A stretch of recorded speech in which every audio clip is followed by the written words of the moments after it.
सबको जय मसीह की। परमेश्वर का धन्यवाद देता हूँ। आज फिर आप सबके मध्य में परमेश्वर ने आने का एक सुंदर अवसर दिया। तो आइए हम सर्वप्रथम प्रार्थना करें और कुछ तकनीकी खेदी के लिए मैं क्षमा चाहूँगा। आइए हम मिलकर प्रार्थना करें। हमारे पवित्र और धर्मी प्रभु, हम आपके ही पवित्र और धर्मी चरणों में आते हैं। इस समय सुंदर समय के लिए आपको धन्यवाद देते हैं। धन्यवाद देते हैं प्रभु, नए साल में आपने हमें आशीषों के साथ प्रवेश कराया।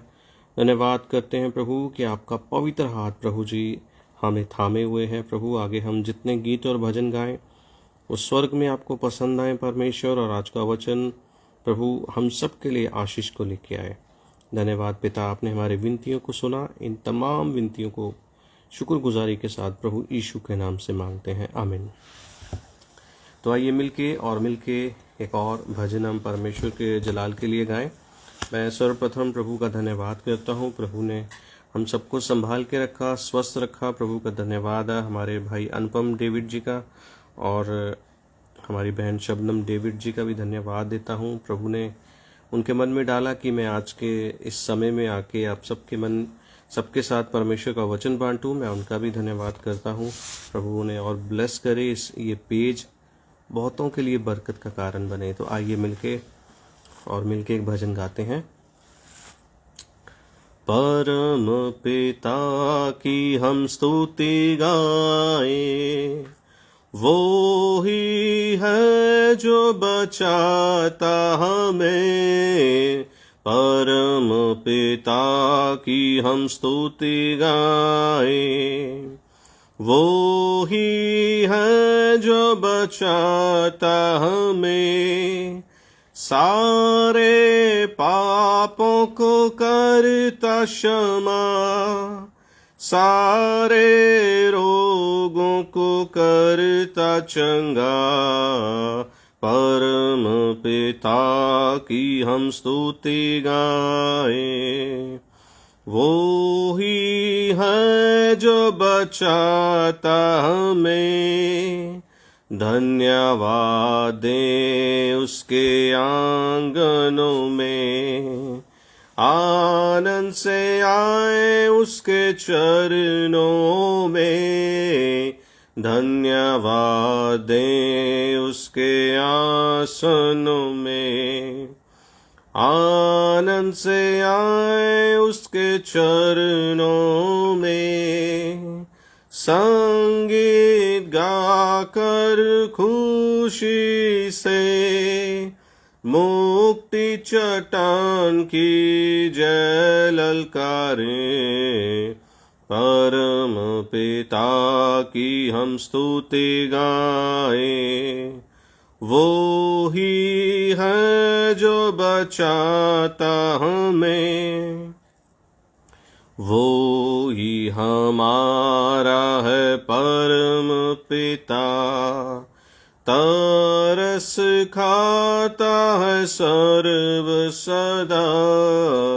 वो ही हमारा है परम पिता, तरस खाता है सर्व सदा। पूरब से पश्चिम है जितनी दूर, उतनी दूर किए हमारे गुनाह। परम पिता की हम स्तुति गाए, वो ही है जो बचाता हमें। माँ की तरह उसने दी तसल्ली, दुनिया के खतरों में छोड़ा नहीं। माँ की तरह उसने दी तसल्ली, दुनिया के खतरों में छोड़ा नहीं। खालिस दूध कलाम का दिया, और दी हमेशा की जिंदगी। परम पिता की हम स्तुति गाएं, वो ही है जो बचाता हमें, चरवाहे की मानिंद ढूंढा उसने, पापों की कीच से निकाला हमें, चरवाहे की मानिंद ढूंढा उसने,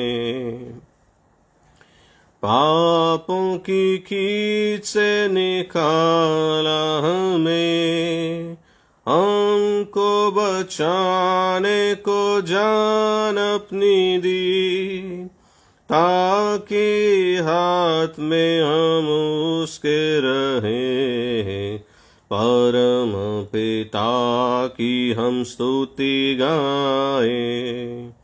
वो ही है जो बचाता हमें, घोंसले को बार बार तोड़ कर उसने, चाह कि सीखे हम उड़ना उससे, घोंसले को बार बार तोड़ कर उसने, चाह कि सीखे हम उड़ना उससे, पैरों पर उठाया उकाब की तरह, ताकि हमको चोट ना लगे, परम पिता की हम स्तुति गाएं।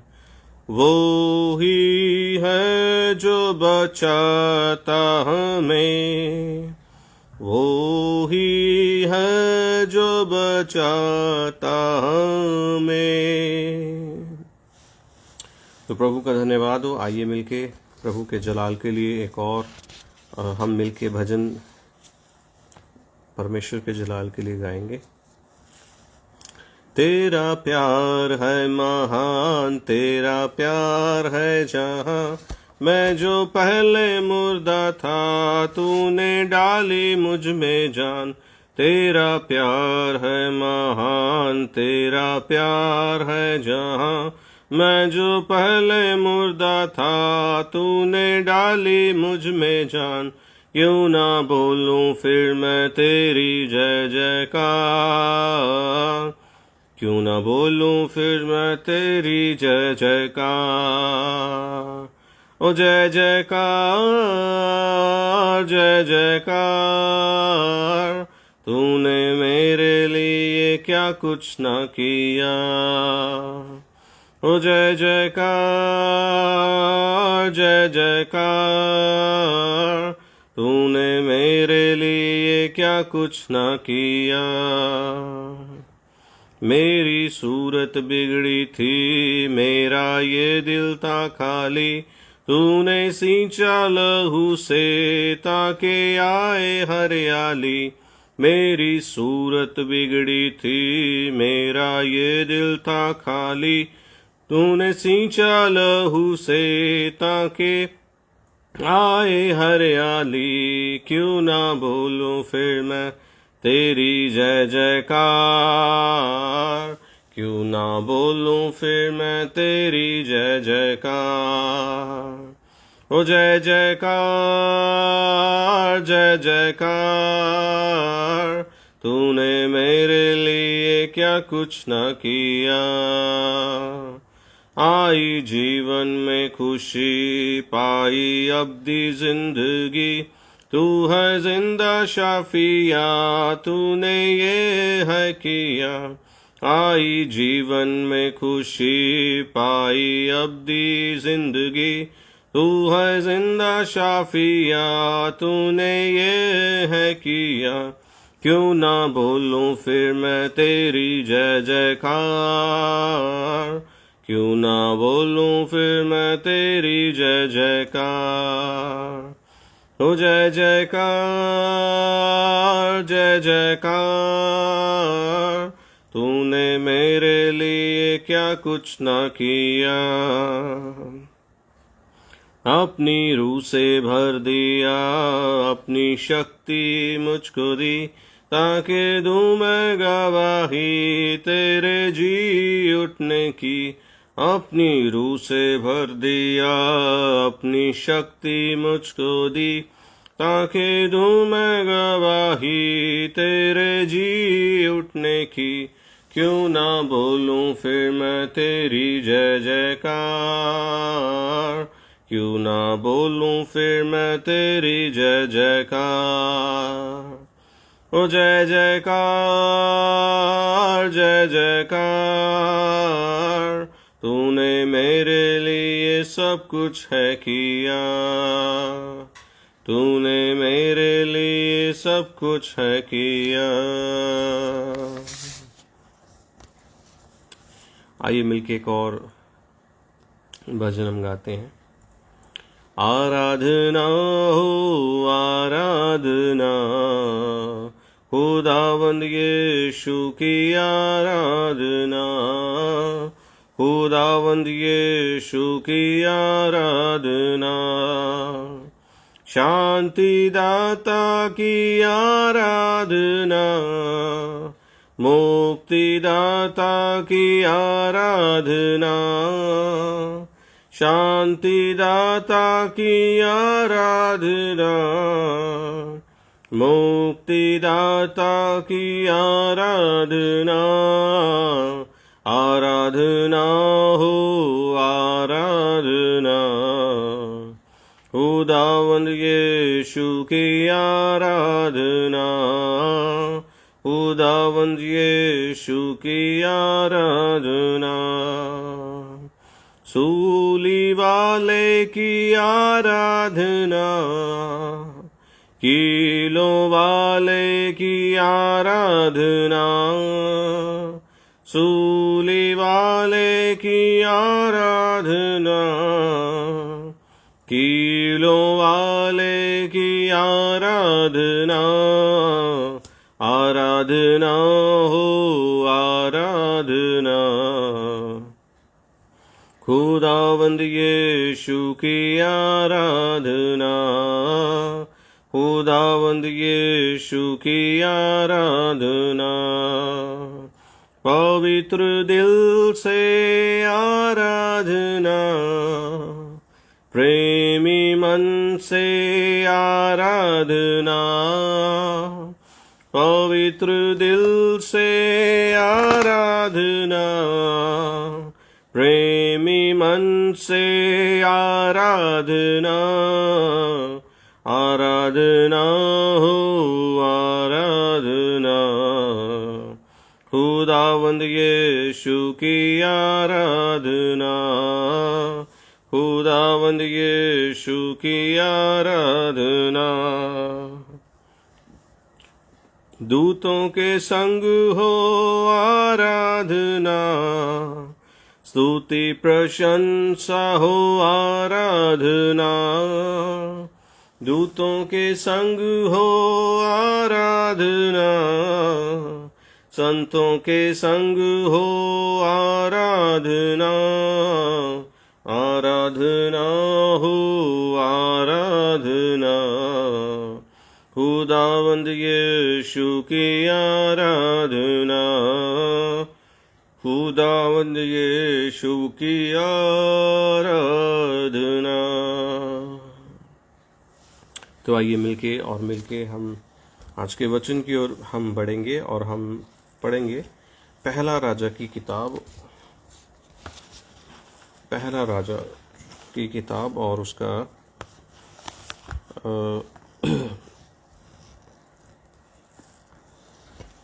हम केवल एक भाग पढ़ेंगे उसका, और उसके बाद में हम उसके ऊपर मनन करेंगे। तो आइए हम मिलके एक बार फिर वचन के लिए प्रार्थना करेंगे। पवित्र प्रभु, मेरे हृदय का मनन और प्रभु जी आज का संदेश पिता परमेश्वर प्रभु आपके लोगों से बातचीत करे। इस संदेश के ऊपर हम प्रभु आपकी आशीष को मांगते हैं।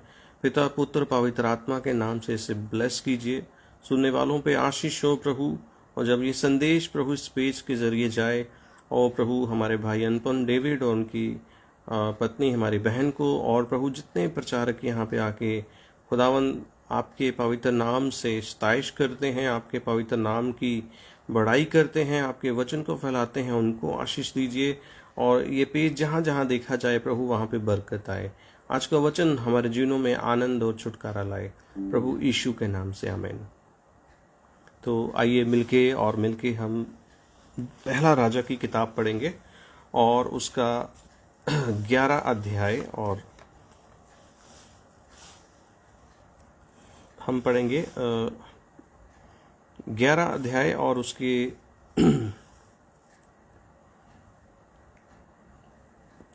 हम 34 आयत से 30 आयत से पढ़ना शुरू करेंगे।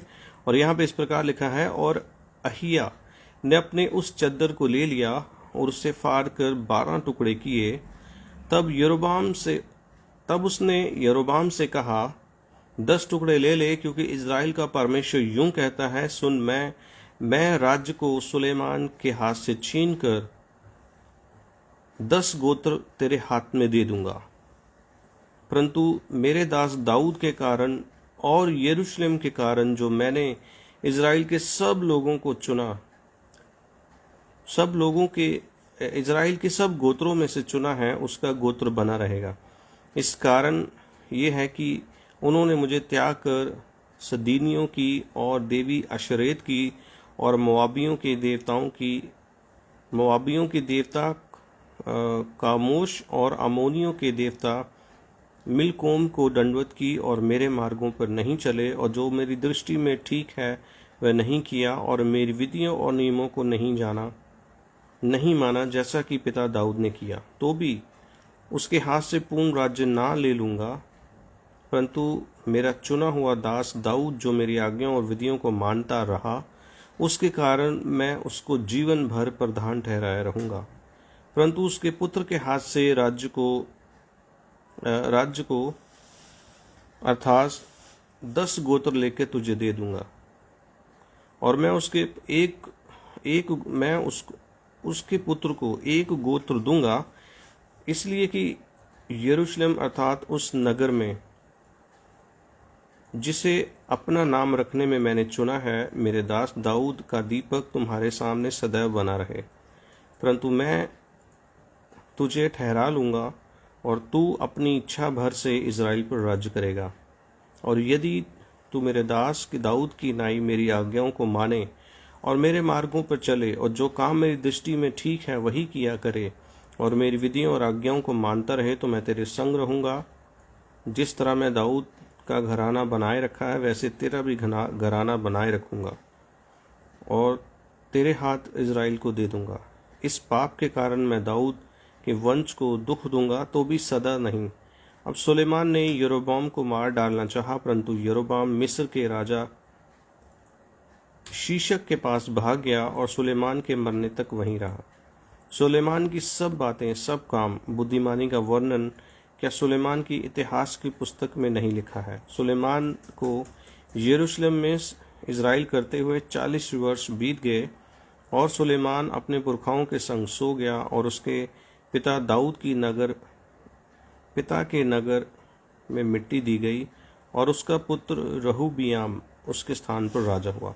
तो ये परमेश्वर का पवित्र वचन है। इसके पढ़े और सुने जाने पे परमेश्वर की आशीष हो। जो पहला और दूसरा राजा है उसे इब्रानी भाषा में मेलेक कहते हैं, और जो ये किताब है ये 560 बीसी में प्रभु यीशु मसीह के आने से 560 साल पहले ही के तकरीबन लिखी गई। और बहुत से बाइबल के जानकार कहते हैं कि कुछ बातें ऐसा प्रतीत होती हैं कि ये जो पुस्तक है यर्मिया के द्वारा लिखी गई है। कुछ लोग इस बात से सहमति नहीं जताते हैं, मगर बहुत सारे लोग सहमति जताते हैं कि ये पुस्तक जो है वो यर्मिया ने लिखी है। तो आज के जो संदेश का जो मेरा टाइटल है वो है, शुरुआत अच्छी ना सही मगर अंत अच्छा होगा। जो हमारे संदेश का आज का टाइटल है वो ये है कि हो सकता है आपकी शुरुआत अच्छी ना रही हो, मगर अंत जरूर अच्छा होगा। हो सकता है मेरे प्रियो हमारा जो शुरुआत है वो अच्छा ना रहा हो, मगर अंत हमारा बहुत अच्छा होगा। मैं अभी पहला राजा की किताब इसके ऊपर मनन कर रहा हूँ। 3-4 दिन से मैं लगातार इसको पढ़ रहा हूँ और मैंने बहुत सी बातें राजा दाऊद के द्वारा सीखी और बहुत सी बातें राजा सुलेमान की तरह देखी और सुलेमान से सीखी। और मैंने देखा कि जो किंग राजा सुलेमान है वो दुनिया का अब तक का सबसे बुद्धिमान राजा पैदा हुआ। और राजा सुलेमान के अंदर बहुत अच्छी अच्छी क्वालिटीज़ थी। उदाहरण के लिए जो राजा सुलेमान है वो इज़राइल का तीसरा बुद्धिमान राजा है। इज़राइल का तीसरा बुद्धिमान एक राजा है। दूसरा, वो एक बहुत ही अच्छा राइटर था, कलाकृति को प्रेम करने वाला था। बहुत ही अच्छी उसने बाइबल की 3 किताबें लिखी। उसने सबोपदेशक की किताब लिखी और सॉन्ग ऑफ सॉन्ग्स और बहुत से नीति वचन और बहुत से भजन उसने लिखे। और उसने परमेश्वर के सामर्थ्य से, परमेश्वर के द्वारा दी गई बुद्धि के द्वारा इज़राइल को एक बहुत अच्छा नेशन बना दिया। ऐसा बाइबल के जानकार बोलते हैं कि दाऊद और सुलेमान का जो समय था इज़राइल का गोल्डन समय था। दाऊद और जो सुलेमान का समय ठहरा वो इज़राइल का एक बहुत ही अच्छा गोल्डन समय ठहरा। और उसके साथ साथ जो सबसे मुख्य बात, उसने परमेश्वर का घर बनाया। सबसे जो इम्पोर्टेंट काम उसने किया, उसने 7 अलग अलग भवन बनाए, मगर उनमें से सबसे इम्पोर्टेंट ये था कि उसने अपना परमेश्वर का भवन बनाया जो परमेश्वर को भाया, जो इतना अच्छा था, इतना अच्छा था। जैसे ही पहले दिन जब राजा सुलेमान उस भवन के अंदर गया और जैसे ही उसने वहाँ पे प्रार्थना मांगी, मैंने बाइबल में पढ़ा ऐसा कि उसी समय परमेश्वर का जो बादल था, महिमा का बादल था, उस भवन पे आके ठहर गया। कितनी ही बड़ी बात है। और वहाँ पे लिखा, और जो भवन है वो परमेश्वर की जलाल से इतना भर गया, इतना भर गया कि वहाँ पे याजक भी खड़े न रह सके। और फिर उसने राजा सुलेमान के बारे में एक और बात है, वो अच्छा एक डिप्लोमेट था, एक बहुत ही अच्छा व्यापारी भी था और बहुत ही अच्छा एक कलेक्टर था। और उसके साथ साथ वो बहुत ही कला को प्रेम करने वाला था। अगर आप उसके एक भवन उसने जो मिस्र की रानी के लिए बनाया, जो उसकी वाइफ थी, जो उसकी पत्नी थी, उसके लिए बनाया, तो उस महल के अंदर उसने बहुत से अद्भुत अद्भुत पत्थर लगाए थे, बहुत ही उनको डिज़ाइन दिया गया अच्छे से। और वो जो भवन था वो देखने लायक था। और ये सब और सब एक बुद्धिमान व्यक्ति ही कर सकता है। तो आइए हम थोड़ी देर के लिए मिलके इस अध्याय के ऊपर हम चर्चा करें जो हमने अध्याय पढ़ा। जो पहला और दूसरा राजा की किताब है, वो हिब्रू में एक ही पुस्तक उसको माना जाता है। और पुराने समय के अंदर ऐसा होता था कि ये जो जितनी भी किताबें हैं, इन्हें सेव करने के लिए लोग चमड़े के ऊपर लिखा करते थे। और चमड़े के ऊपर लिखने से क्या है कि चमड़ा बहुत मोटा होता था और ये किताबें बहुत ही लंबी हो जाती थी और इन्हें संभाल के रखना और भी कठिन कार्य हो जाता था। अगर राजाओं के समय में इन्हें बहुत बड़े मिट्टी के बर्तनों के अंदर संभाल के रखा जाता था। बहुत पत्थर के बर्तनों के अंदर, कई बार इन्हें बड़े बड़े बर्तनों के अंदर संभाल के रखा जाता था। तो आइए हम मिलके चर्चा करें राजा सुलेमान के ऊपर थोड़ी देर के लिए। और सुलेमान जो राजा है, उनके नाम का अर्थ है परमेश्वर का प्रिय। और जो पहली और जो खास बात है जो राजा सुलेमान के जीवन से हम सीख सकते हैं कि उन्होंने बहुत सी संधियां की। उसने आसपास के जितने राजा थे उन सबके साथ उन्होंने व्यापार शुरू कर दिया और वो कोई भी राज्य उनके ऊपर हमला ना कर सके। उन्होंने बहुत सी पत्नियां, बहुत सी उनकी राजाओं की बेटियों से उन्होंने शादी कर ली, जो उनके डाउनफॉल का कारण बना, जो उनके गिरने का कारण बना। उन्होंने 40 साल तक, राजा सुलेमान ने 40 साल तक इज़राइल के ऊपर राज्य किया। 40 साल यानी कि 4 डेकेड्स उन्होंने इज़राइल के ऊपर राज्य किया। और 40 साल में उन्होंने परमेश्वर के मंदिर को बनाने में 3.5 साल लगाए।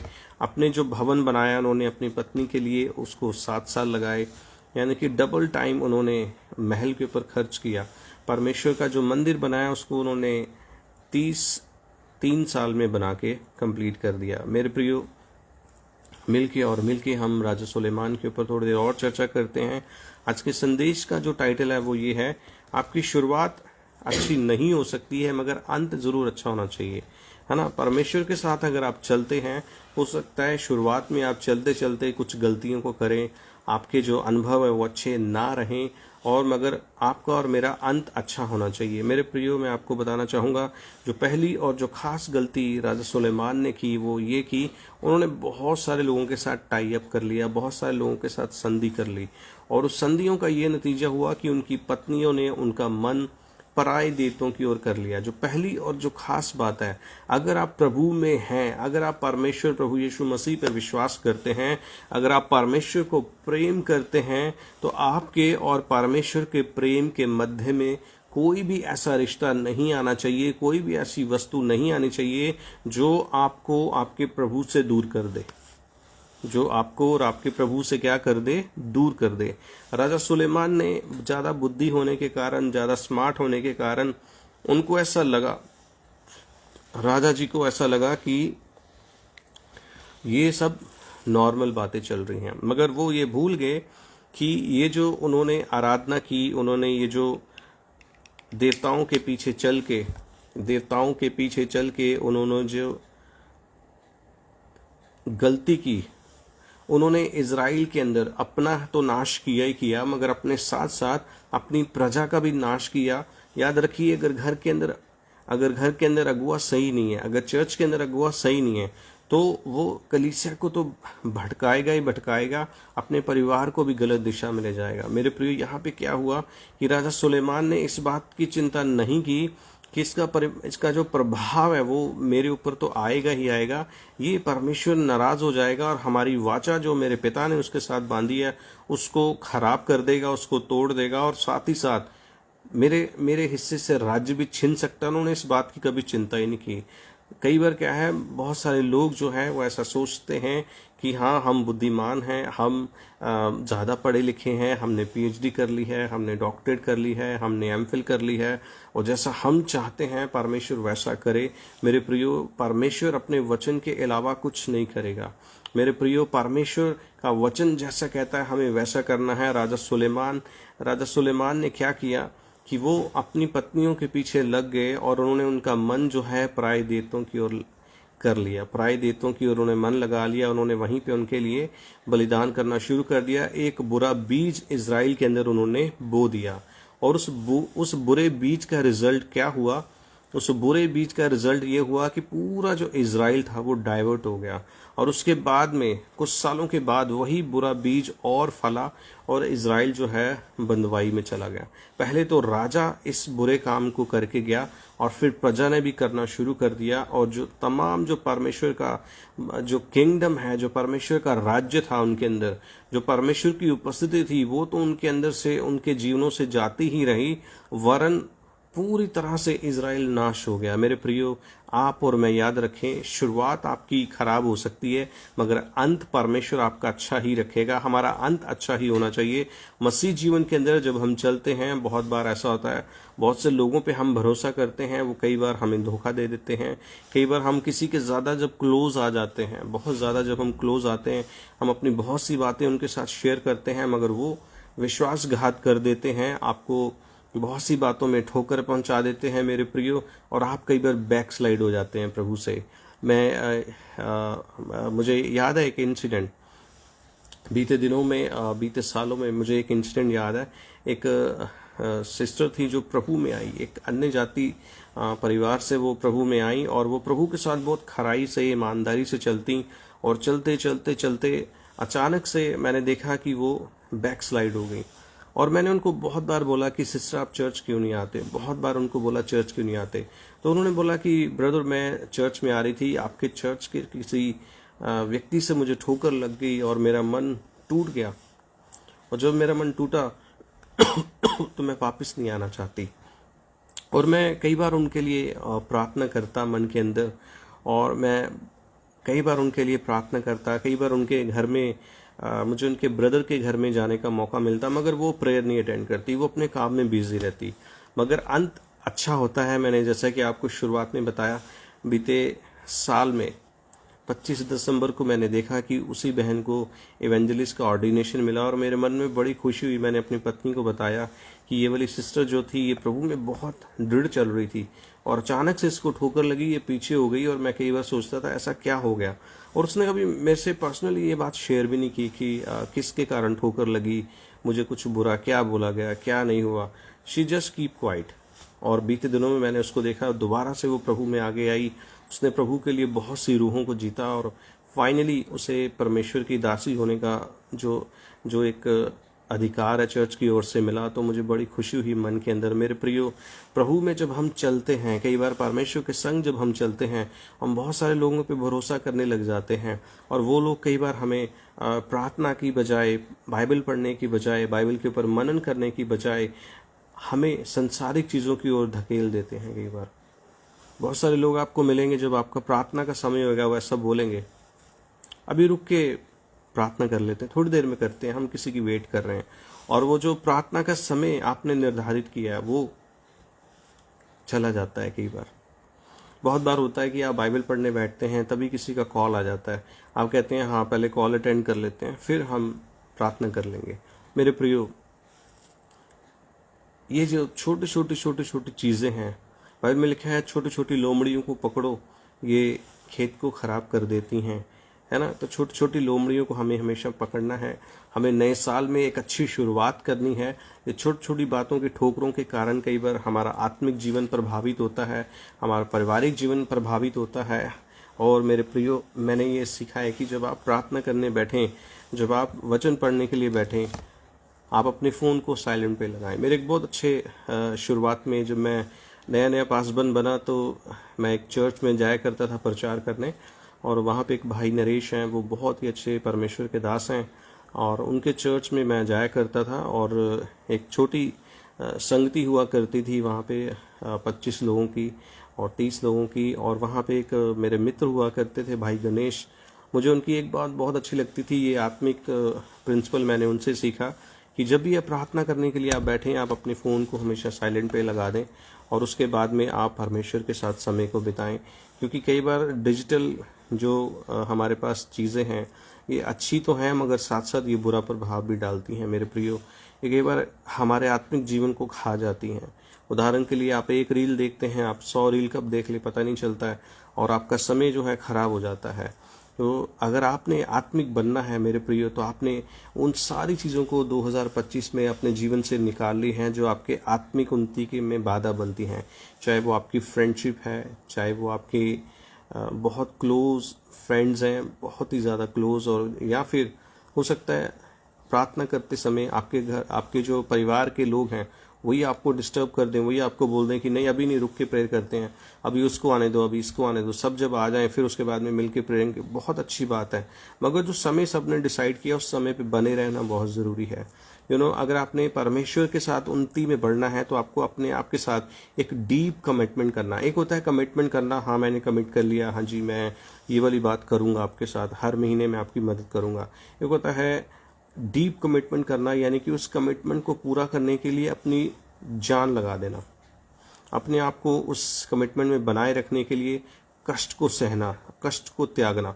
जब आप डीप कमिटमेंट में किसी के साथ आते हैं ना, तो फिर आप उन टास्क को पूरा कर लेते हैं। सेम विद परमेश्वर भी, अगर आप परमेश्वर के साथ डीप कमिटमेंट में आएंगे कि प्रतिदिन और प्रतिदिन मैंने 5 चैप्टर बाइबल पढ़ने हैं, प्रतिदिन और प्रतिदिन मैंने आधा घंटा आराधना करनी है, प्रतिदिन और प्रतिदिन मैंने आधा घंटा प्रार्थना करनी है, मैंने 1 घंटा प्रार्थना करनी है, मगर तो फिर आपको उस समय में परमेश्वर के साथ जाना ही जाना है। और उस समय चाहे आपका फ़ोन आए, चाहे आपकी मम्मी बुलाए, चाहे आपके पापा बुलाएं, आप एक्सक्यूज़ दीजिए कि प्लीज़ मैं आधे घंटे बाद आपकी बात सुन लूँगा, मैं 1 घंटे बाद आपकी बात सुन लूँगा, मुझे प्रार्थना करने दीजिए। मेरा मन विचलित हो रहा है परमेश्वर से मिलने के लिए, मेरे मन में परमेश्वर को पाने के लिए प्यास जाग रही है, उस प्यास को बुझा के ही मैं आपके पास आऊँगा। मेरे प्रियो, राजा सुलेमान ऐसा नहीं कर पाए। उनकी पत्नियों से उनका लगाव इतना ज़्यादा हो गया, उनको संसारिक प्रेम इतना ज़्यादा अच्छा लगा कि उन्होंने परमेश्वर के प्रति जो उनका डीप कमिटमेंट था, जो शुरुआत में जब वो राजा बनने से पहले परमेश्वर के साथ उनकी जो वाचा थी वो उन्होंने तोड़ दी। ये तभी होता है मेरे प्रियो जब हमारा ध्यान, जब हमारे जीवन में परमेश्वर से बढ़ के कोई होने लग जाता है। जब हमारे जीवन में परमेश्वर से बढ़ के कोई हो जाता है तो फिर हम परमेश्वर की परवाह नहीं करते हैं। जैसे राजा सुलेमान ने बिल्कुल परवाह नहीं की, उन्होंने बिल्कुल भी नहीं सोचा, एक बार भी नहीं सोचा कि नहीं इससे मेरी प्रजा के ऊपर क्या प्रभाव पड़ेगा, इससे मेरे लोगों के ऊपर क्या प्रभाव पड़ेगा, इससे मेरे परिवार के ऊपर क्या प्रभाव पड़ेगा। उन्होंने बिल्कुल नहीं सोचा और उन्होंने क्या कर दिया, परमेश्वर के वादे को तोड़ दिया। मेरे प्रियो, बहुत दुख की बात है, दुनिया का सबसे बुद्धिमान राजा अपने अंत के दिनों में जब उनके दिन थोड़े रह गए तब उन्होंने परमेश्वर को छोड़ दिया। मेरे प्रियो, ये बहुत ज़रूरी है आपके लिए और मेरे लिए कि हम प्रभु के साथ बने रहें। आजकल तो संसार की हालत बहुत ही ख़राब है, बहुत लोग एक दूसरे को धोखा दे देते हैं, बहुत सारे लोग हैं एक दूसरे का दिल तोड़ देते हैं, बहुत सारे लोग हैं जब फाइनेंशियल क्राइसिस आते हैं वो लोगों पे भरोसा करते हैं जिनके साथ वो सबसे ज़्यादा क्लोज होते हैं, उनको कहते हैं हमारी मदद करो मदद करो, मगर लोग फिर उस समय जब उन्हें छोड़ते हैं वो प्रभु को छोड़ देते हैं। वो कहते हैं प्रभु के लोगों पे मैंने भरोसा किया और प्रभु के लोगों ने मुझे धोखा दे दिया। मेरे प्रियो, एक प्रिंसिपल बना लें, आपको कितनी भी ज़रूरी मदद चाहिए हो, फाइनेंशियली स्पिरिचुअली, आप सबसे पहले परमेश्वर को अप्रोच करें, फिर लोगों को अप्रोच करें। अगर आप इस प्रिंसिपल पे चलेंगे तो कभी आप धोखा नहीं खाएंगे। मेरे प्रियो, मैं ये प्रिंसिपल पिछले 15 साल से कैरी करता हूँ। सबसे पहले परमेश्वर को अप्रोच करें, फिर किसी मनुष्य को अप्रोच करें। अगर आप ये अप्रोच नहीं लगाते हैं मेरे प्रियो, तो मनुष्य कभी भी मुंह मोड़ सकता है आपसे, फिर आपको ही धोखा मिलेगा, फिर आप ही कहेंगे मैंने इस पे इतना भरोसा किया और मुझे धोखा मिला। हाँ मेरे प्रियो, अगर आप ऐसे विश्वासघात से बचना चाहते हैं या ऐसे धोखे से बचना चाहते हैं तो परमेश्वर को प्रथम स्थान दीजिए। दूसरी और ख़ास बात जो मैंने देखी राजा सुलेमान के अंदर, उन्होंने पूरी लाइफ बाइबल में मैंने एक बार भी नहीं देखा उन्होंने उपवास किया। अगर आप उनके जीवन को ध्यान से देखेंगे तो उन्होंने कोई भी उपवास नहीं रखा। मेरे प्रियो, कोई भी उपवास नहीं राजा सुलेमान ने रखा। मेरे प्रियो, मेरे पासबान ने मुझे ऐसा सिखाया, अगर आप एक अच्छा मसीह बनना चाहते हैं आप हफ्ते में 2 उपवास रखें। मैं ऐसा बोलता हूँ, अगर आप 2 नहीं रख सकते हैं कम से कम 1 उपवास जरूर रखें। और थोड़ा सा मैं उपवास के बारे में आपको बताना चाहता हूँ। उपवास हिंदी के 2 शब्दों का मतलब है ऊपर वाले के साथ वास करना। उप और वास, यानी कि ऊपर वाले के साथ वास करना। एक ऐसा दिन जिस दिन आपकी छुट्टी हो। हमारे चर्च के एक सीनियर पासबान है, जब भी कोई गस्टेड हॉलीडे आता था वो अपनी कलीसिया के अंदर मीटिंग रख देते हैं। वो कहते हैं कि ये समय जो परमेश्वर ने हमें, छुट्टी तो संडे की छुट्टी है ही है, जो एक्स्ट्रा डे मिला क्यों ना परमेश्वर की संगति में बिताया जाए, क्यों ना इस एक्स्ट्रा डे के अंदर हम परमेश्वर की उपस्थिति का आनंद लें। मुझे उनकी बात ये बड़ी अच्छी लगती है। जब भी गस्टेड हॉलीडे आता है या गवर्नमेंट छुट्टी आती है, जो पर्व आते हैं, दूसरे पर्व आते हैं, वो कहते हैं अपना ध्यान आप शॉपिंग से हटाओ, अपना ध्यान घर के कामों से हटाओ। घर के काम तो आप 2 घंटे बाद भी जाके कर ही सकते हो, क्यों ना परमेश्वर की उपस्थिति का आनंद लिया जाए, क्यों ना मिलके प्रार्थना की जाए। मुझे उनकी बात बहुत अच्छी लगती है। और उपवास करना बहुत ही ज़रूरी है।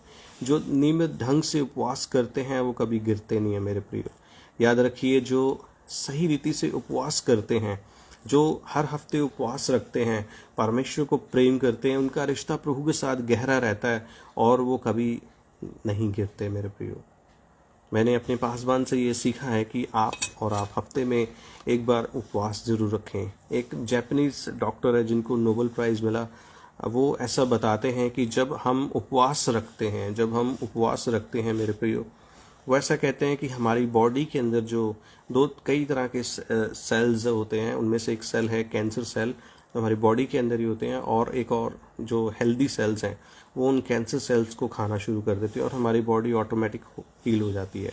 और जब हम उपवास रखते हैं मेरे प्रियो, हम बॉडी में लो महसूस करते हैं और आत्मिक रीति से हम अपने आप को स्ट्रांग महसूस करते हैं। तीसरी बात है, जब आप उपवास रखते हैं आपका इम्यून सिस्टम मजबूत हो जाता है। मेरे प्रियो, उपवास रखने के बहुत सारे फ़ायदे हैं। पहला फ़ायदा ये है, उपवास आपको आत्मिक रीति से मजबूत करता है। अगर आप बहुत ज़्यादा टेम्पटेशन में आ जाते हैं, परीक्षाओं में आ जाते हैं, अगर आप परीक्षाओं से निकलना चाहते हैं तो आप उपवास रखें मेरे प्रियो। जितना ज़्यादा आप कर सकते हैं आप उपवास में रहिए। परमेश्वर की उपस्थिति आपको घेर लेगी ज़्यादा से ज़्यादा। आप परमेश्वर की प्रेजेंस से और ज़्यादा भर जाएंगे जब आप उपवास रखें। वो उपवास का मतलब सिर्फ और सिर्फ ऊपर वाले के साथ वास करना। एक कमरा अपने घर के अंदर चूज कर लीजिए, चाहे आपके पास एक ही कमरा है, चाहे आपके पास 2 कमरे हैं, चाहे आपके पास बिग बंगलो है 10 कमरे वाला है।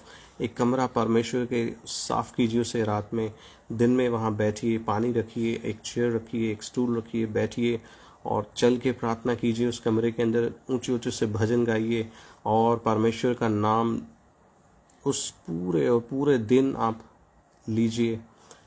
जितना आप उपवास रख सकते हैं आप रखिए। बहुत सारे लोग हैं उपवास तो रखते हैं मगर सारा दिन घूमते रहते हैं, इधर का काम कर लिया उधर का काम कर लिया, उसके बाद में कुछ नहीं, और थोड़ी देर बाइबल पढ़ ली और उसके बाद में उपवास तोड़ दिया। मेरे प्रियो, उपवास का मतलब ही है एकांत में परमेश्वर के साथ बैठना। उपवास का अर्थ ही है एकांत में परमेश्वर के साथ बैठना और उससे बातें करना। अपने मन की बातें जो हम लोगों से खोल खोल के करते हैं, क्लोज फ्रेंड्स के साथ करते हैं, वो सारी बातें परमेश्वर से क्यों नहीं करते। उपवास का अर्थ ही यही है कि आप अपने, उपवास के बहुत सारे मतलब हैं, उपवास रखने के बहुत सारे कारण हैं। पहला कारण हो सकता है आप परमेश्वर से अभिषेक पाना चाहते हैं। दूसरा कारण हो सकता है आप किसी ज़रूरत के लिए परमेश्वर के सामने बैठे हैं। तीसरा कारण हो सकता है आप किसी चंगाई के लिए परमेश्वर के सामने बैठे हैं। पांचवा कारण हो सकता है आप परमेश्वर की उपस्थिति से और भरना चाहते हैं। छठा कारण हो सकता है आप अपने पापों का अंगीकार करना चाहते हैं। ऐसे बहुत सारे कारण हो सकते हैं उपवास करने के, मगर मेरे प्रियो, एक अच्छा मसीह वही है जो हर हफ्ते उपवास रखे और परमेश्वर की उपस्थिति से भर जाए।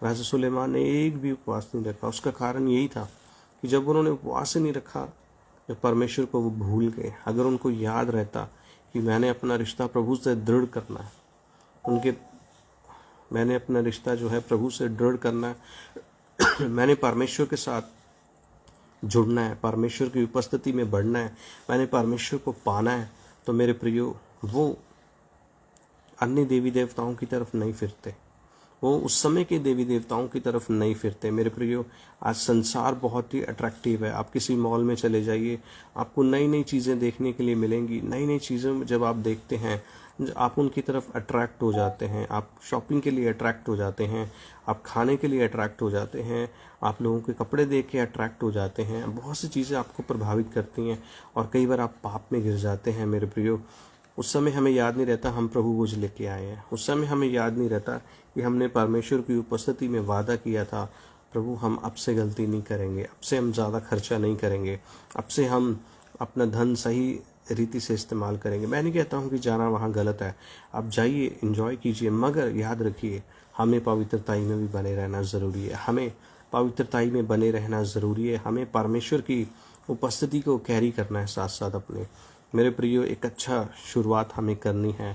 2025 में हमने ये कमिटमेंट करना है कि हम प्रभु में बढ़ेंगे, हम प्रभु के साथ और बढ़ेंगे।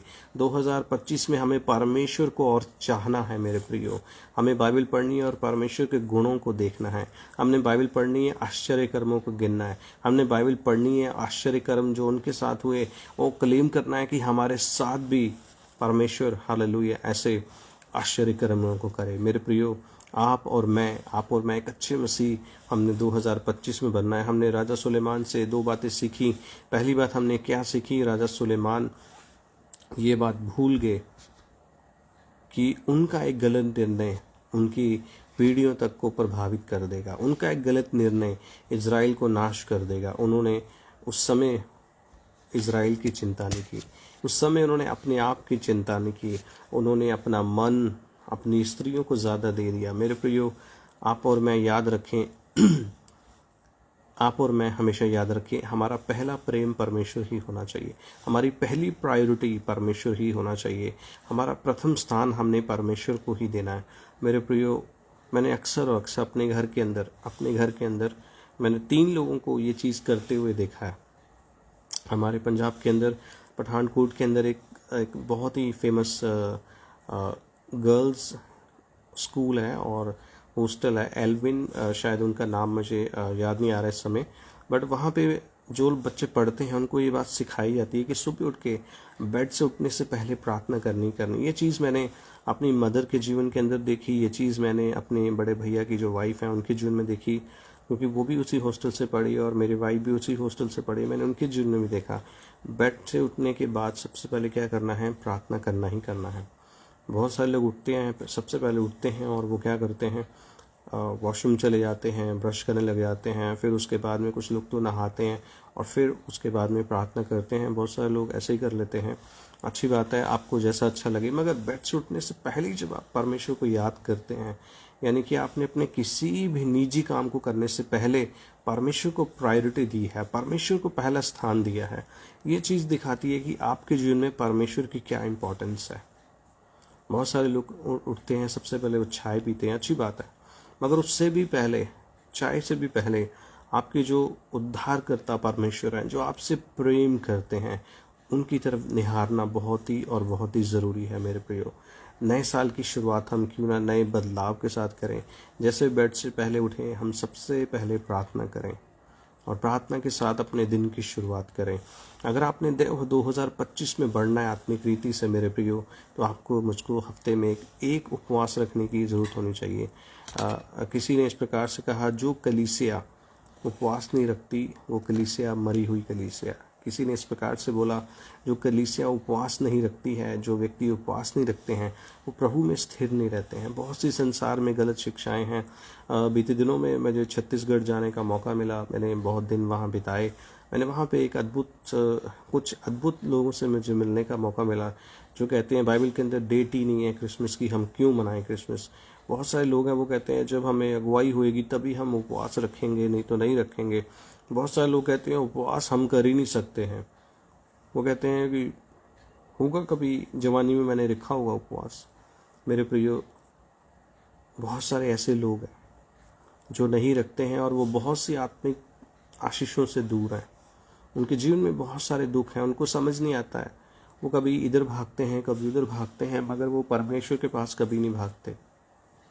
इसलिए आप और मैं 2025 में ऐसे लोग ना बने जो किसी प्रधान पे भरोसा रखते हों, किसी पैसे वाले पे भरोसा रखते हों, किसी नेता पे रखते हों, किसी अच्छी जॉब करने वाले पे भरोसा रखते हों। आप और मैं सिर्फ और सिर्फ 2025 में अपना भरोसा प्रभु पे रखें। सुलेमान ने अंत के दिनों में गलती की। मेरे प्रियो, आप और मैं पढ़ने के बाद भी अगर हमारी समझ नहीं खुल रही है तो हमारे लिए इससे दुख की बात क्या है। बाइबल का वचन पढ़ने के बाद भी अगर हमारी समझ नहीं खुल रही है, हमें समझ नहीं आ रहा है कि राजा होकर ये गलती कर रहा है और हम भी वही गलती कर रहे हैं, हम अंत के दिनों में परमेश्वर को याद नहीं रख रहे हैं, तो ये हमारी सबसे बड़ी मूर्खता होगी। बाइबल में से लिखा है कि जिसके कान हो वो सुन ले। हाँ मेरे प्रियो, आप और मैं वचन सुनते भी हैं, आप और मैं वचन पढ़ते भी हैं, मगर इस साल हमें उसके ऊपर ज़्यादा से ज़्यादा अप्लाई भी करना अपने जीवन के अंदर। तीसरा और आखिरी बात बोल के आज के संदेश को मैं समाप्त करना चाहूँगा। अपने आप को तैयार करना, अपने आप को तैयार करना, प्रभु की आमद के लिए अपने आप को तैयार करना। लगातार और लगातार हमें ये सोचना चाहिए, आई एम रेडी और नॉट। क्या मैं 2025 के चैलेंजेस को लेने के लिए तैयार हूँ। हम नहीं जानते कैसे कैसे चैलेंज आएंगे, मगर क्या हमारी तैयारी पूरी है कि नहीं। साल में हमने प्रवेश कर लिया है मेरे प्रियो, क्या हम वचन पढ़ने के साथ, वचन को अपने जीवन में लागू करने के साथ साथ रेडी हैं कि नहीं। मैंने बीते दिनों में समय बिताया, बहुत सारे बुज़ुर्ग व्यक्तियों के साथ मुझे बैठने का मौका मिला, एल्डरली पीपल। तो उनमें से एक एल्डरली व्यक्ति के हृदय को मैंने जब जांचा, मैंने परखा उनकी बातों को, तो वो आज भी पुरानी परंपराओं से बहुत ज़्यादा जुड़े हुए थे। बहुत सी पुरानी परंपराएं, उनमें से बहुत सी परंपराएं जब मैंने बाइबल के साथ मैच की तो बाइबल के अंदर ऐसी कोई भी परंपरा लिखी नहीं हुई थी। मैंने उनको एक बार बोल ही दिया कि भैया आप सारी परंपराओं को मुझे बता दीजिए, जो जो परंपराएं हैं। तो उन्होंने 3-4 परंपराएं मुझे बताई, वो बाइबल से मैच नहीं करी। तो मैंने देखा कि उनकी तैयारी कच्ची है इस समय। मेरे प्रियो, मैंने बड़े बोझ के साथ उनके लिए प्रार्थना की कि परमेश्वर आप इनके उन तमाम परंपराओं को जो बाइबल के विरुद्ध हैं, आप इनके मन से दूर कीजिए, इन्हें स्वर्ग जाने के लिए तैयार कीजिए, क्योंकि समय थोड़ा है। मेरे प्रियो, क्या 2025 में मैं रेडी कर चुका हूँ अपने आप को आने वाले चैलेंजेस के लिए, आने वाले तमाम उन चैलेंजेस के लिए। आप और मैं ये ना सोचें कि हाँ ठीक है, ओके, जैसे पहले लाइफ कट रही थी वैसे कटती जाएगी। नहीं मेरे प्रिय, हो सकता है कोई बड़े बड़े चैलेंज आपके सामने आए और बहुत बड़ी परीक्षाएं आपके सामने आए। उस समय वचन के साथ अगर आप बंधे हुए हैं, आप प्रार्थना करने में अपने आप को व्यस्त रखते हैं, आप उन लोगों को अपने जीवन से दूर करते हैं जो वचन पढ़ने के समय आपको संसार की बातें बताने लग जाते हैं, प्रार्थना करने के समय आपको कॉल कर देते हैं, आप उन तमाम व्यक्तियों को जैसे जैसे दूर करेंगे आपकी बरकतें बढ़ती चली जाएंगी। मेरे प्रियो, ये साल आपके लिए आशीष में साल बन जाएगा अगर आप इस साल में परमेश्वर की उपस्थिति से ज़्यादा प्यार करेंगे। उन लोगों को, उन बातों को जो आपको लगता है कि मेरे जीवन के अंदर नहीं होनी चाहिए, ये परमेश्वर के वचन के विरुद्ध है, उन बातों को जैसे आप दूर करते जाएंगे, आपकी रुकी हुई 14 साल से, 15 साल से, 10 साल से, 5 साल से जो आपकी बरकतें रुकी हुई हैं, परमेश्वर जो प्रेम करने वाला परमेश्वर है, उनको रिलीज कर देगा आपके जीवन में। मेरे प्रियो, आप अपनी बरकत से उतना ही दूर हैं जितने आपके घुटने ज़मीन से। मेरे प्रियो, याद रखिए, आपकी बरकतें आपसे उतनी ही दूर हैं जितने आपके घुटने ज़मीन से। इसलिए तीसरी बात पे हम दोबारा वापस आएंगे, हमें बेहतर तैयारी करनी है अपने आप के लिए। मुझे प्रभु में बढ़ना है। इस साल मैंने यीशु का चेहरा देखना है। इस साल मैंने यीशु का चेहरा देखना ही देखना है। इस साल मैंने एंजल्स को अपने घर में देखना है। इस साल मेरे परिवार का हर जन उद्धार पाए, मैंने उनके लिए तैयारी करनी है। मैंने उनके लिए लगातार प्रार्थना करनी है। हो सकता है आपके घर में बहुत सारे लोग हों जो प्रभु को जानते तो हैं मगर कभी चर्च नहीं जाते हैं। बहुत सारे ऐसे लोग हो सकते हैं जो जॉब का बहाना बना के कहीं चर्च नहीं जाते। वो कहते हैं कि नहीं, हम संडे है, हम सो गए, हमने 6 दिन काम किया, हम बहुत ज़्यादा थक गए, उसके बाद में सो गए, Sunday is the rest day. बहुत सारे लोग हैं जो ऐसा करते हैं। मेरे प्रियो, आप ऐसे व्यक्तियों के लिए, उद्धार के लिए प्रार्थना करें। हाँ, मैं मानता हूँ वर्क हार्ड वो करते होंगे, मगर 6 दिन परमेश्वर ने जब लिखा है कि 6 दिन काम करो, रात को सो, सुबह परमेश्वर के साथ संगति करो। Are you preparing yourself? क्या आप उन लोगों के लिए उपवास रखने के लिए तैयार हैं? क्या आप तैयार हैं ऐसे लोगों के लिए जो आपके ही परिवार में है मगर उनका उद्धार नहीं है? उनका शराब पीना अभी तक बंद नहीं हुआ, उनका सिगरेट पीना अभी तक बंद नहीं हुआ, उनका गुटखा खाना अभी तक बंद नहीं हुआ। वो चर्च तो जाते हैं मगर फिर भी घर आके दोबारा से वैसे ही पाप में पड़ जाते हैं। चर्च जाते हैं सिर्फ और सिर्फ, बहुत सारे लोग हैं चर्च जाते हैं, उनको ऐसा लगता है एक अच्छा मेला लग जाता है, एक अच्छा मेला है, चलो चले जाओ, लोगों को देखो, उनके कपड़ों को जज कर लो, पास्टर को जज कर लो, कमेटी वालों को जज कर लो और उसके बाद में घर आ जाओ। बहुत सारे लोग ऐसा करते हैं। मेरे प्रियो, हमें उनसे नफरत नहीं करनी, हमें उनसे प्रेम करना है। उनके उद्धार के लिए हमने प्रेयर करनी है। क्या आप इस रीति से आप प्रार्थना करने के लिए तैयार हैं? हो सकता है आपके घर में ऐसे लोग हों जो कहते हो, हम गए थे यार, वचन अच्छा नहीं लगा, हम गए थे यार, आज उस व्यक्ति ने मुझे बोल दिया, मन खट्टा हो गया, आज चर्च जाने का मन नहीं हुआ। मेरे प्रियो, ऐसे तमाम व्यक्तियों के लिए हमें प्रार्थना करनी है। उन्हें परमेश्वर की उपस्थिति भाई, उन्हें चर्च जाना सिर्फ और सिर्फ यीशु मसीह से मतलब रखना हो, लोगों से नहीं। उन्हें चर्च जाना यानी कि परमेश्वर से मिलना, उसके लोगों के साथ संगति करना उनको भाई। मेरे प्रियो, हमें ऐसे व्यक्तियों के लिए प्रार्थना करनी चाहिए। क्या हम रेडी हैं 2025 में ये चैलेंज लेने के लिए कि मैं अपनी प्रार्थनाओं को और बढ़ाऊंगा, उन तमाम लोगों के लिए दुआ करूंगा जिनका अभी उद्धार नहीं हुआ है। ऐसे तमाम मेरे रिश्तेदार जो प्रभु को अभी तक नहीं जानते हैं। हो सकता है आपको प्रभु में 10 साल हो गए हैं, 5 साल हो गए हैं। आप उन तमाम व्यक्तियों के लिए प्रार्थना करें जिनका अभी तक उद्धार नहीं हुआ है। 3 बातें हमने सीखी हैं। पहली बात हमने यही सीखी है कि वो सारी बाधाएं, वो सारे लोग जो आपको परमेश्वर से बढ़ने से रोकते हैं, आप उनसे कट ऑफ कर लीजिए, उनके लिए प्रार्थना कीजिए बस। मगर जब भी आपका प्रार्थना का समय, किसी का फ़ोन आता है, आपकी बाइबल पढ़ने के समय है, कोई आपको आवाज़ लगाता है, उसको बोलिए प्लीज़ मेरा जो मेरे प्रभु के साथ कमिटमेंट है 2025 का, मुझे वो पूरा करने दीजिए, फिर मैं आपकी बात सुन लूँगा। अगर कोई इमरजेंसी नहीं है तो मुझे वचन पढ़ने दीजिए, मुझे प्रार्थना करने दीजिए। दूसरी बात, हमने लगातार उपवास करना है। जो व्यक्ति उपवास करते हैं वो आत्मिक रीति से मजबूत बनते चलते हैं। वो दिन प्रतिदिन अपने आप को नम्र करते चले जाते हैं। जितना ज़्यादा उपवास करेंगे उतना ज़्यादा प्रभु की उपस्थिति से आप भरे रहेंगे। तीसरी और आखिरी बात हमने सीखी, हमने अपने आप को बेहतर रीति से एक बेहतर क्रिश्चियन, एक अच्छे मसीह भाई, एक अच्छे प्रभु का बेटा बेटी होने के नाते तैयार करना अपने आप को। प्रार्थनाओं में बढ़ के अपने आप को तैयार करना, वचन में बढ़ के अपने आप को तैयार करना है, उपवास में अपने आप को तैयार करना। पूरा साल अभी हमारे पास पड़ा है। अभी पूरे साल के दिन हमारे पास पड़े हैं, हमें नहीं पता कैसे कैसे चैलेंज आ जाएं और कैसी कैसी परीक्षाएं आ सकती हैं, मगर अपने आप को बेहतर रीति से तैयार करना, उन लोगों के लिए प्रार्थना करना जिनका उद्धार नहीं हुआ। हमारा उद्देश्य यही होना चाहिए, मेरे आसपास के जितने लोग हैं उनका उद्धार हो जाए, वो परमेश्वर को जान लें, वो परमेश्वर को अच्छी रीति से पकड़ लें, और हम मिलके उनके साथ प्रार्थना करें, उपवास करें, और वो हमें साल के अंत में थैंक यू बोलें, साल के लास्ट में हमें थैंक यू बोलें और कहें, बहन आपका धन्यवाद, आप ना होते तो मेरा आत्मिक जीवन नहीं सुधरता। बहन आपका धन्यवाद, भाई आपका धन्यवाद, आपने मेरे जीवन को सुधारने में मदद की है। मेरे प्रियो, हमें इस रीति से एक चैलेंज अपने जीवन में लेना है कि 2025 में हम उन तमाम लोगों के लिए प्रार्थना करेंगे जिनका अभी तक उद्धार नहीं हुआ है, जो लोग प्रभु को अभी तक जान नहीं पाए हैं। आपको बहुत सारे लोग मिलेंगे जो कहेंगे, हाँ वी आर द क्रिश्चियन। मुझे महात्मा गांधी जी की बहुत अच्छी कोटेशन है, वो याद आती है। महात्मा गांधी ऐसा बोलते हैं, I met many Christians but I never saw Christ in them. वो कहते हैं कि मैं बहुत से मसीहों से मिला हूँ मगर मैंने उनके अंदर मसीह का भी नहीं देखा। ओ मेरे प्रियो, ये बात जब मैं सुनता हूँ मेरा हृदय कई बार टूट जाता है। मुझे ऐसा लगता है कि नहीं, हम मसीह लोग, चाहे हमारे देश में हम 2% या 4% है, मगर हमें कोशिश ये करनी चाहिए कि हम अपने जीवन से प्रभु यीशु मसीह को एक बार तो ज़रूर दिखाएं उन लोगों को कि Christ love all, Christ have a mercy for all, Christ have a space for all, है ना। मसीह के पास सबके लिए जगह है, मसीह सबसे प्रेम करते हैं, मसीह दया से भरे हुए हैं, हमें भी दया दिखानी चाहिए। तो आइए आज के संदेश के दौरान परमेश्वर आप सबको आशीष दे। आइए मिलके हम प्रार्थना करें।